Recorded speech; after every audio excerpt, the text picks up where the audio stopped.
Magandang araw po sa inyong lahat. This is Chari Flores, ang inyong licensed broker.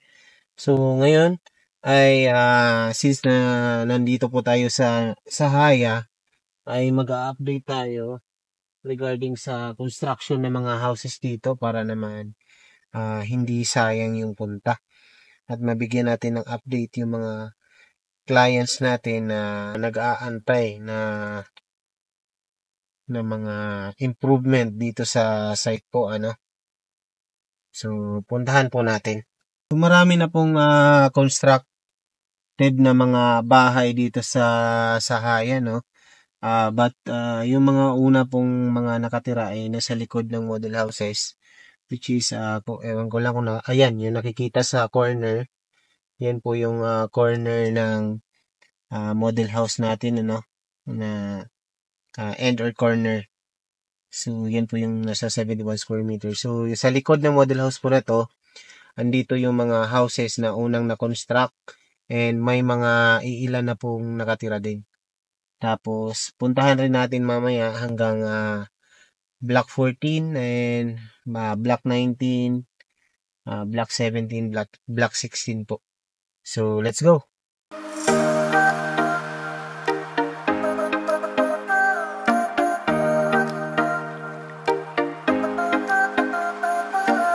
Ayan. Dito muna tayo sa, I think, block 5 po ito. Yung paahon.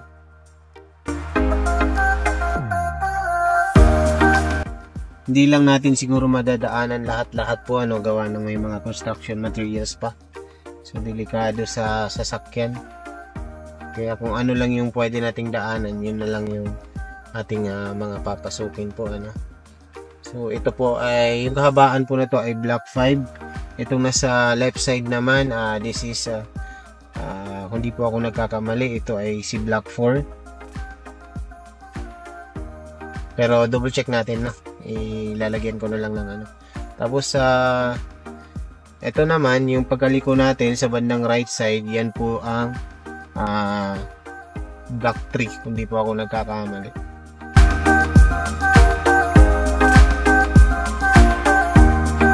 Block 1 naman ay itong nasa likod ng model house, and then block 2 is itong ating paglilikuan. Yan, yung ating paglilikuan. So, as you can see ay marami-rami na mostly ng mga na-turnover ay dito po located sa block 1, block 2, block 3, block 4, and block 5 po. Okay. Tapos yung pagkatumbok naman natin ano ko kung anong block po ito, pero block 11 po yata to. Tapos doon sa pinaka corner or doon sa future expansion, yun po yung nasa perimeter ay block 19. And then for this one, yung pagkaliko natin, yung nakikita nyo sa bandang right side po, ito po yung block 15. Yan. Tapos yung ano, yung nasa area naman ng sa bandang left side nyo, this is block 15 nung nasa right side, no? Tapos itong nasa left side natin, yung unang block, yan po ang block 7, and then yung facing amenity area, yun po yung block 6 po.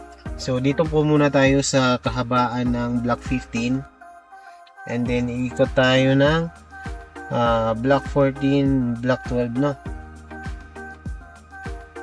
So tara.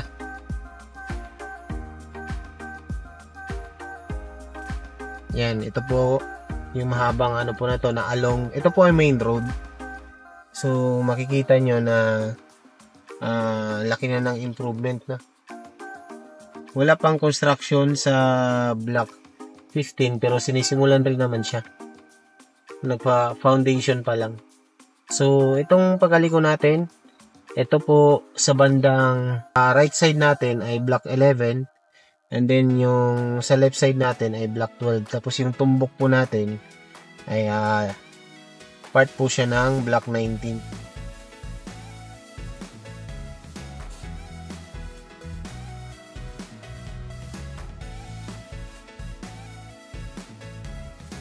Nandaan lang tayo, no? So, yung nasa harap ninyo ay end unit po yan, no? So dalawang end unit po siyang magkatabi, may separation lang sa gitna. So kapag mga end unit po ay 72 square meters po lahat ang lot area niyan. So liko tayo dito sa block 19. Yan. Sa bandang right side nyo ang block 19, and then block 12 naman itong nasa bandang left side nyo. Tapos yung sa bandang unahan, pagkatumbok ay isasarado po yan. Wala na po kasing itatayong mga bahay po dyan. So dito tayo liliko. Ayan. So itong nasa right side nyo naman ngayon, ito po yung block 14. So nasa left side naman yung block 12 ngayon. Ayan. So napakarami na. Dito ay ang mga houses kasi dito doon nakatayo na ay naka-schedule pa lang siya ng inspection, no, bago i-turn over po. Pero mostly ng mga clients po dito ay mga na loan approved na po sa Pag-ibig. Nag-aantay na lang ng finalization para sa scheduling ng inspection and turnover po. Alright. So try nating makaikot doon sa block. Ito po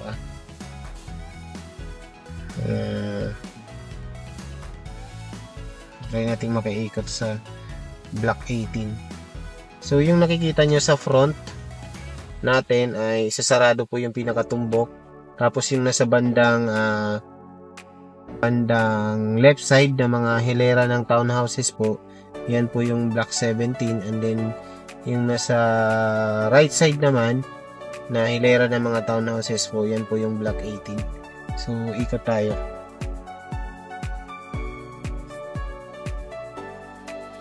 Hopefully ay pwede. Safe umikot ang sasakyan. Ay mukhang safe naman. Ayan, dito po yun. So napakarami na pong construction sa area na ito. Baga tapos na siya talaga. Mga poste na lang po halos na paglalagyan ng mga tawag dito. Paglalagyan ng mga kuryente ang tubig yung hindi pa fully post. Tapos dito naman yung ibang location ng units ng client ko. Yan yung area na to. Ito po ay block 19 po Kaya lang di po natin mapapasok itong loob kasi nakasarado pa siya. So ito po ay for inspection na rin ito. Bago in turnover po ay nagkakaroon talaga muna ng inspection para po ma-determine natin kung ano pa yung kailangang ayusin. So para once na i-turn over ay ayos na po yung unit. Yan. So nakasarado po yung pintuan. Okay. Hindi natin ma-check. So yan po yung sa loob niya. So sensya na, hindi natin ma-check yung pinakaloob mismo. So ito naman yung gusto niya kasi pag mayroong sasakyan ay hindi siya mahirapan na atras pasok sa mismong loob ng kanyang parking, which is good decision kasi halos diretso lang kasi yung road sa kanya.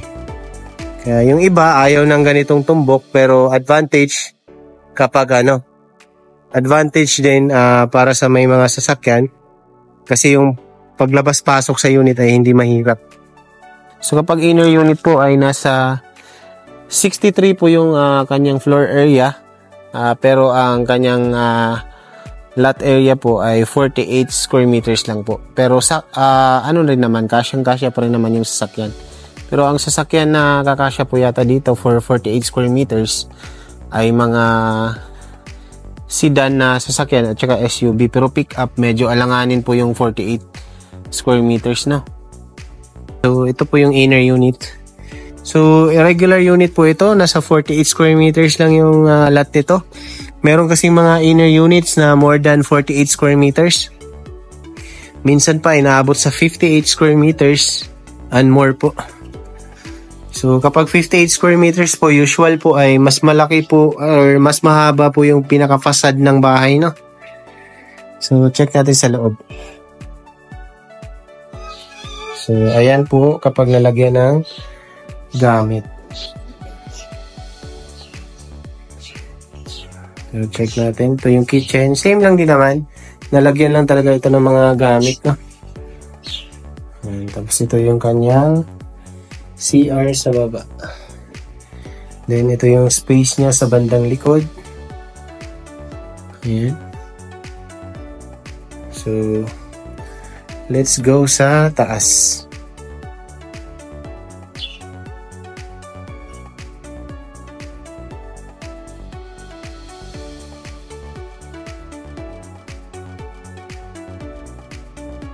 So, yung ginawang setup dito is yung merong parang extension ng living area, no? So, nagkaroon ng living area or family area na maliit dito sa second floor. Then, ito naman yung kanyang yung CR dito sa second floor. Yan. So, may hallway pa din siya. Then, yung mga kwarto nito ay halos magkaka-size lang din. Yan, so may bintana rin naman. Dito may bintana rin. Then, ito yung ating isa pang kwarto.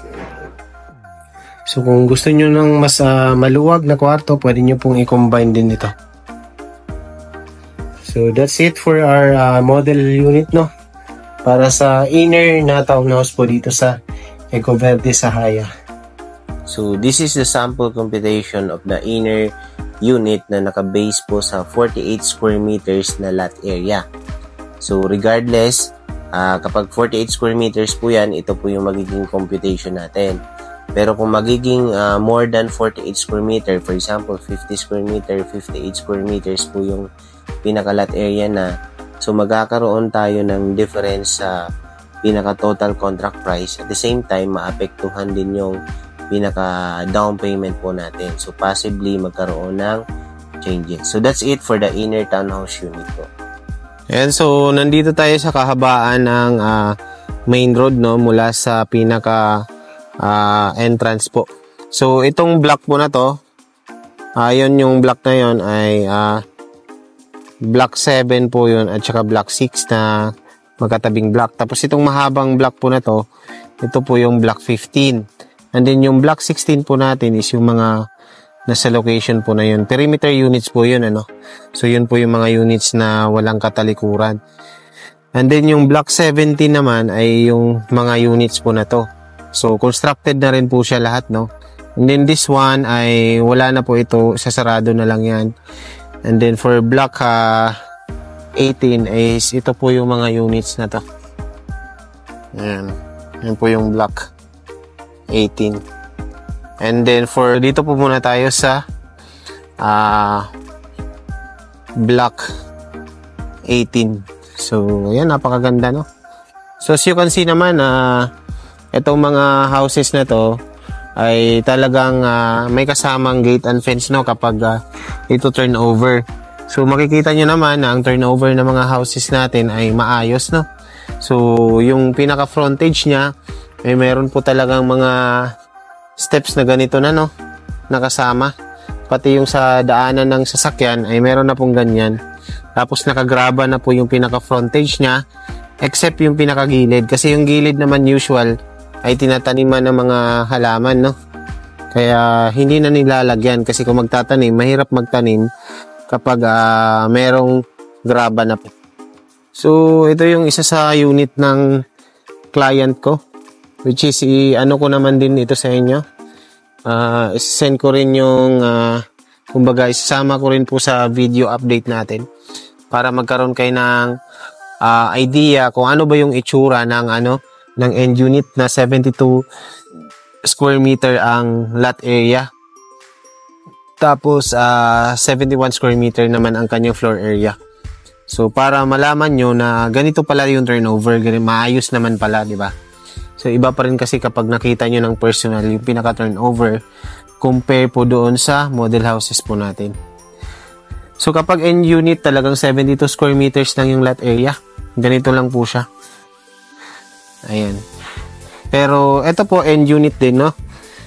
Kumbaga, may separation lang silang wall na ganito. So, kung papalagyan po ng harang ito ng mas mataas, ay susundan na lang po ito. Kung papalagyan ng bakal.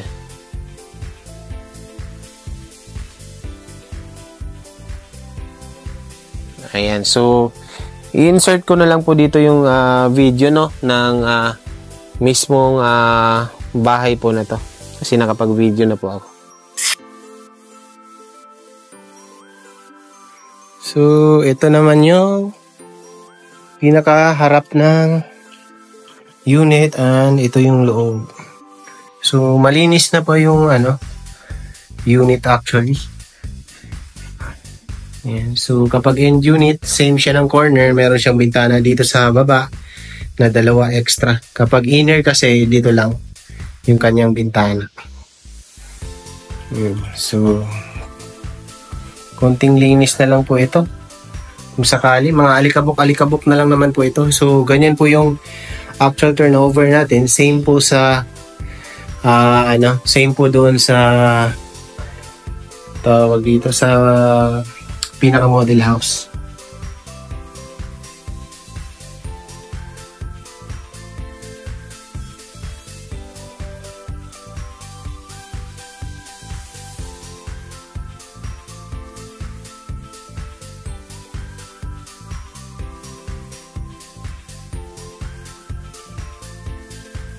Ayan, so maganda.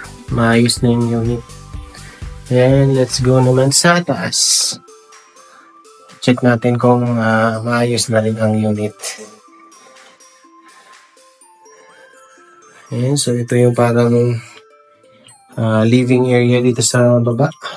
Sa taas, sorry. So ito yung toilet number 2 located sa second floor. So wala lang nakalagay na para sa shower, pero meron po yung shower. Then may bintana dito sa gilid. Ito, mukhang something ayusin din to. Yung bintana na yan. Ayan. Ito naman. Ito yung bedroom wall. Ito yung bedroom number 2. So, pag gusto nyo, for example, i-combine ito, pwede nyo i-combine kasi drywall partition lang naman. Then, let's go sa master's bedroom. So, ito po yung kanyang master's bedroom, no?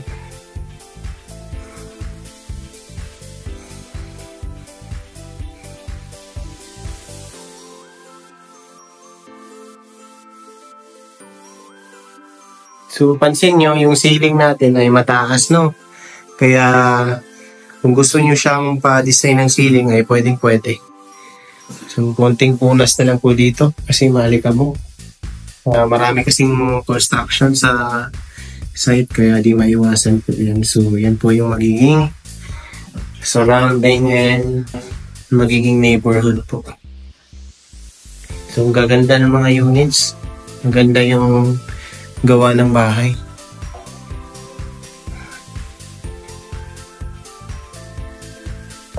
So, ito yung advantage kapag perimeter unit, no? Kasi yung likod ay hindi siya kumbaga kung magpapa-extension po kayo sa unit nyo ay pwedeng-pwede pa. So, for example, dito sa likod na part, pwede nyo pa siyang isagad tapos maglagay kayo ng bintana kasi wala namang ilalagay dyan sa likod na part na. Tapos mahangin siya sa part ng likod gawa ng wala siyang katalikuran. Yeah. So, that's it for this unit, no? Ayan, so nakita nyo na yung sample actual turnover po ng bahay bago po i-turnover. So ngayon, ipapakita ko naman sa inyo yung model house po natin ng end or corner unit po para makita nyo po yung difference, no? Kung same lang ba sila o meron pong pagkakaiba. So, tara, let's go. So, ayan, ito yung nasa model unit natin, no? So, silipin natin yung sa corner or end unit na model house, no? So, meron lang itong mga halaman pero di po siya kasama sa turnover, no? So, iba rin yung cut ng lot nito. So, medyo pa yung extra lot niya ay parang pa-triangle. So, nasa 101 square meters po yata ito. Hindi, yung lot nito, hindi po ako nagkakamali. So, let's see sa loob. So, same lang sila ng floor area yung nasa inspection kanina. Medyo maliwanag lang yung orientation ng bahay na to, no? Tapos may ilaw na rin kasi pati. So, ito yung sa kanyang model house. And then, yung extra lot sa gilid. So, kung halimbawa, magpapalaki kayo ng kitchen, ay dito na po sa labas na to. Tapos yung kitchen sa loob ay parang ano na lang po yan. Storage area nyo na lang siya. So, ito naman dito ay pwedeng lagayan ng mga cabinets, and then yung TV po ay i-wall hang nyo na lang po siya dito po.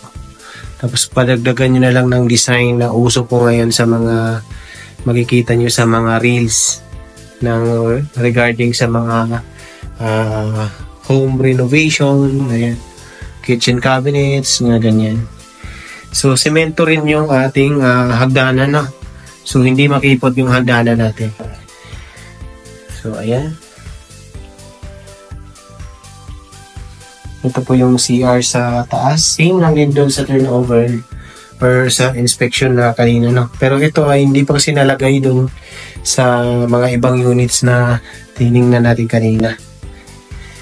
So, for possible expansion, ay dito po, pwede nyo i-expand itong bedroom dito sa side na to. So, meron siyang hallway. So, ito yung bedroom 1. Ayan. So, pwede nyo itong mapalakihan kasi ito yung merong extra lot sa side, and then dito sa likod na part. Pwede nyo rin siyang i-combine sa isang bedroom dito sa baba. I mean sa isa na katabi kasi drywall partition lang din naman yan. So, ito yung isang bedroom. So, halos same size lang siya. So, pwede nyo siyang i-combine with this other, other room. So, ito yung, for now, ito yung master's bedroom natin. Okay, so, mas malaki yung window. 3 window po bale. Okay. So, that's it for the, para makita nyo lang na same lang yung turnover ng mga houses natin sa model house na nandito po sa mismong model unit natin. So, ito naman po, no, yung client ko po dito, nagkaroon po ng first inspection po para po ma-check kung ano pa po yung kailangang ayusin dito sa loob ng unit po. So, bago po kasi i-turn over yung unit, yung inspection team po ng Sahaya po ay pinapacheck po muna sa client or di po kaya sa kanilang representative yung mismong loob ng unit para ma-double check po kung ano pa yung mga kailangang ayusin or okay na ba o may mga kailangan pang ipalinis, mga ganyan. So far dito sa unit na to, mga minor lang po yung kailangang ipaayos dito. Ay yung mga paints tapos sa CR yung may mga lagayan ng mga ilaw ay hindi pa nailagay yung iba. Tapos yung mga grout ng tiles, and then repainting sa outside, and then yung alikabok. Mostly ganun lang yung naging case dito po sa unit na to. With regards sa leak, wala naman po tayong nakitang leak dito sa unit. Kailangan lang talagang linisin, gawa ng yung unit po kasi na to ay mabilis natapos, tapos yung mga katabing units po ay kino-construct, kaya po yung mga alikabok ay kumapit lalo na po sa outside ng bahay. Yan. Ito daw ay pwedeng taniman. Rin na may lupa ng lahat, di gana tayo. Yes po. Ayan. Kasi may lupa pang bakante. Paikot. Pwede daw ang taniman.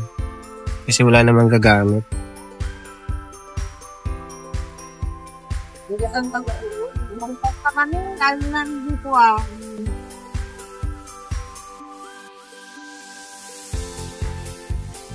Kaya maganda po na ma-inspect na maayos yung bahay para bago po tirahan ay maayos na po ang unit. Yung mga computation ay mag-iiba rin kapag iba yung sizes ng ng lote. So ito po yung in-inspect natin kanina na. So ito po yung unit ng client natin na corner po. So tapos na silang mag-inspect. Nakauwi na po yata sila. So again, since inspection pa naman siya, ito ay tatabasin din bago i-turn over. So ito po yung location ng natin ng chapel and sales office.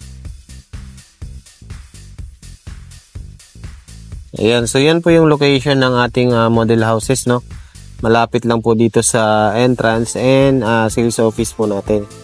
Then yung ating sales office naman ay malapit lang din sa entrance. Ito po yun, no? So dito po katabi ng sales office, ito po yung malaking po na to, area na to. Hanggang dyan sa may umbrella na yan ay po ito, playground area po ito ng mga bata. And then yung ating mga basketball court naman po and chapel po ay dito sa area po na to. Yan yung nakikita nyo sa harapan. So yan po yung basketball court natin, clubhouse and chapel po. Then yung ating pinaka entrance gate po is yan lang po, no? Nakikita nyo. So etong block po na nasa fronting amenity area, yan po yung under construction or ongoing po. Yan po yung location ng block 6 po. So yung mga nasa likod na part ay na po siya, constructed na, no? Pero hindi pa tapos. Tapos itong mga nasa fronting ng amenity area, ito po yung mga location ng unit sa block 6 na meron pa tayong available. So facing nga lang po siya, kung mahilig po kayo sa sports. So yan po yung mga magagandang units, no? Yun nga lang, ang magiging disadvantage kasi dito kapag facing amenity, kung di naman kayo more into sports, hindi kayo masyadong hilig doon, baka masyadong maingay naman para sa inyo, no? Kasi since na amenity area po ito. So kung gusto nyo hindi masyadong malapit sa hindi masyadong malapit sa amenity pero walking distance lang, itong block po na to, yan sa block 8, yan po yung may magandang location. At the same time, yung sa block 9 po na to, yan ay okay rin po. Pero mas maganda yung mga unit sa block 9 na nasa likod na part. Kung ayaw nyo nang maingay, pero kung okay lang naman sa inyo na kahit na may activity ay wala magiging problema sa inyo, kahit fronting amenity area ay wala magiging problema po siguro. So may mga corner din po tayo na future ay bubuksan dito sa area ng block 9. So lahat ng 4 na corner po dito ay possibly mabuksan din po ito in the future, no? So paunahan na lang in case. So that's it for the update for the Sahaya dito sa San Pascual po. So located po siya sa Barangay Gilirang, Kawayan, San Pascual, Batangas. So napakalapit lang po niya sa diversion at saka sa one ride lang po siya Tubawan, Palengke po. So kung gusto nyo na makahanap ng bahay na complete turnover na, maganda, modern, and very competitive and affordable price, ay dito na po kayo sa Ecoverde Sahaya, San Pascual. Pwede sa Pag-ibig. So if ever may question po kayo at interesado po kayo sa project na to, ay mag-message po kayo agad sa akin, sa aking Viber, WhatsApp at saka Telegram na number na 0975-576-0927 po. Maraming salamat po ulit sa inyong walang sawang suporta sa ating channel, and mag-like and subscribe na po kayo. Maraming salamat. Bye-bye.